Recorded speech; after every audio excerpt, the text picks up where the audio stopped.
শেখ হাসিনা সহ ৫ জনের বিরুদ্ধে গুমের মামলা।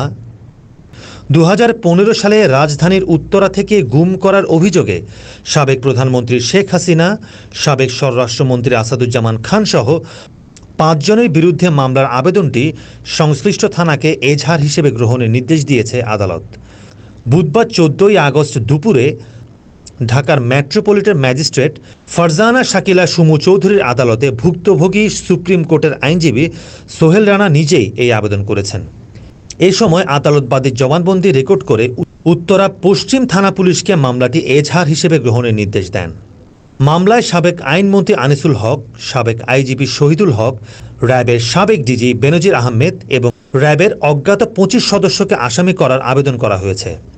বাদীপক্ষের আইনজীবী মোহাম্মদ সোহেল এ তথ্য নিশ্চিত করেন। মামলার এজাহার থেকে জানা যায়, সোহেল রানা ২০১৫ সালের ১০ই ফেব্রুয়ারি বন্ধু আশরাফুল ইসলাম রিঙ্কুর সঙ্গে উত্তরার ৫ নং সেক্টরের ১ নং রোডে স্মাইল গ্যালারির সামনে অবস্থান করছিলেন। রাত ৮টা থেকে ৮:৩০টার দিকে একজন স্মার্টফোন ডিভাইস সহ এসে তাদের পরিচয় জানতে চান। তারা পরিচয় দেন।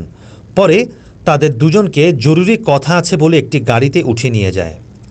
গাড়িতে র্যাবের পোশাক পরিহিত দুজনকে এবং আরও ১০ থেকে ১১ জন বন্দুকধারীকে দেখতে পান তারা। গাড়িতে ওঠার সঙ্গে সঙ্গে তাদের চোখ মুখ বেঁধে ফেলা হয়, হাতে হ্যান্ডকাফ পরানো হয়। ঘণ্টাখানেক পর সোহেল রানা বুঝতে পারেন তাকে কোনো একটি বিল্ডিংয়ের আন্ডারগ্রাউন্ডে নিয়ে যাওয়া হয়েছে। সেখানে তারা তাকে শক দিতে থাকে। ২ ঘন্টা পর ৩ থেকে ৪ জন এসে তাকে ঝুলিয়ে মারতে থাকে। এতে জ্ঞান হারান তিনি। জ্ঞান ফিরলে তাকে আবারও নির্যাতন করা হয়। আরও বলা হয়, গত ৬ জুন থেকে ৭ থেকে ৮ ঘন্টা দূরত্বে তাদের কয়েকজনকে অজ্ঞাত স্থানে নিয়ে যাওয়া হয়। ১৩ই আগস্ট ভোর ৩টা থেকে ৪টার দিকে তাদের ছেড়ে দেওয়া হয়। তাকে রাজনীতি ছেড়ে দেওয়ার হুমকি দেওয়া হয়। তখনও তার হাত এবং চোখ বাঁধা ছিল।